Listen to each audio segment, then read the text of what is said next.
ભરૂચ શહેરમાં આજરોજ ગૌ સન્માન આહવાન અભિયાન અંતર્ગત વિશેષ કાર્યક્રમનું આયોજન કરાયું। ગૌપ્રેમીઓ અને જીવદયા પ્રેમીઓના સહભાગથી યોજાયેલ કાર્યક્રમમાં શણગારેલી ગૌમાતા સાથે ઢોલ નગારા અને જય ઘોષ વચ્ચે ભવ્ય રેલી યોજાઈ। ભરૂચ શહેરમાં આજરોજ ગૌ સન્માન આહવાન અભિયાન અંતર્ગત વિશેષ કાર્યક્રમનું આયોજન કરવામાં આવ્યું। ગૌપ્રેમીઓ અને જીવદયા પ્રેમીઓના સહભાગથી યોજાયેલા કાર્યક્રમમાં શણગારેલી ગૌમાતા સાથે ઢોલ નગારા અને જય ઘોષ વચ્ચે રેલીનું આયોજન કરાયું હતું। રેલી પાંજરાપોળથી પ્રસ્થાન કરી શહેરના મુખ્ય માર્ગો પરથી પસાર થઈ કલેક્ટર કચેરી ખાતે પહોંચી, જ્યાં જિલ્લા કલેક્ટરને આવેદનપત્ર પાઠવી ગૌમાતાની સેવા, સુરક્ષા અને સન્માન માટે અસરકારક પગલાં લેવા માંગ કરવામાં આવી। કાર્યક્રમમાં શહેર તેમજ જિલ્લાના ગૌપ્રેમીઓ, જીવદયા પ્રેમીઓ અને હિન્દુ સમાજના લોકો મોટી સંખ્યામાં જોડાયા। સમગ્ર વાતાવરણ ગૌમાતા પ્રત્યેની આસ્થા અને સંરક્ષણના સંકલ્પથી ગુંજી ઉઠ્યું। આવેદનપત્રમાં ગૌહત્યા પર સંપૂર્ણ પ્રતિબંધ લાદવાની, ગૌમાતાને રાષ્ટ્રમાતા, રાષ્ટ્રદેવ, રાષ્ટ્ર આરાધ્યા, રાષ્ટ્ર ધરોહર અને રાષ્ટ્ર આધાર તરીકે સન્માન આપવાની માંગ કરવામાં આવી। ગૌ સેવા અને ગૌ સંરક્ષણ માટે સમાજના તમામ વર્ગો એકજૂટ બની કાર્ય કરવાની જરૂરિયાત પર પણ ભાર મૂકવામાં આવ્યો।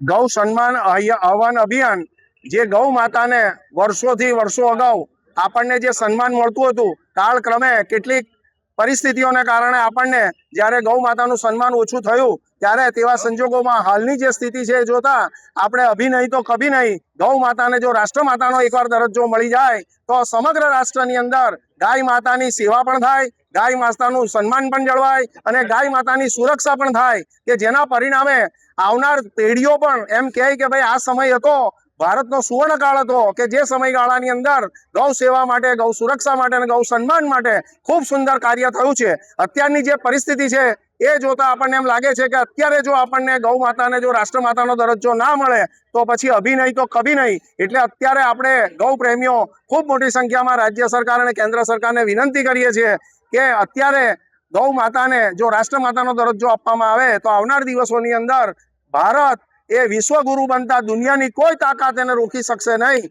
અને એવા સંજોગોની અંદર ગૌ માતામાં માત્ર એક કંઈ પશુ નથી, પણ ગૌ માતાની અંદર આયુર્વેદનો પણ ખજાનો છે। કેટલાય રોગો એવા છે અસાધ્ય, કે જે અસાધ્ય રોગોનો કોઈ ઈલાજ એલોપેથી દવામાં નથી, ત્યારે આપણા આયુર્વેદમાં ગૌમૂત્ર અને ગૌ છાણ અને એનો જે ઉપયોગ છે એનાથી ઘણા બધા રોગોમાં આપણને ખૂબ રાહત મળે છે અને એની કોઈ આડઅસર થતી નથી। આ બધું સાયન્ટિફિક રીતે પુરવાર થયેલી બાબત છે। તો આ બધી બાબતોને આપણે હાઇલાઇટ કરવામાં આવે, તમામ ક્ષેત્રના લોકો, આપણા જે ગૌ પ્રેમીઓ છે, જીવદયા પ્રેમીઓ છે, એ લોકોએ પણ આ બાબતને ટોપ પ્રાયોરિટી પર આપી પોતાના જીવનના 24 કલાકમાં 1 કલાક 2 કલાક પણ ગૌ સેવા માટે, સન્માન માટે, સુરક્ષા માટે થોડા ફાળવીને આ બાબતમાં વિચારણા કરીને, આ બાબતમાં પ્રયત્ન કરીને આવનાર દિવસોની અંદર આ ગૌ માતાના સુવર્ણ દિવસો પુનઃ પ્રાપ્ત થાય એ માટે આપણે સૌએ પ્રયત્ન કરવાના છે। વિડીયો જર્નાલિસ્ટ વિરેન્દ્ર પાટીલ સાથે સત્યા ટીવી ન્યૂઝ ભરૂચ।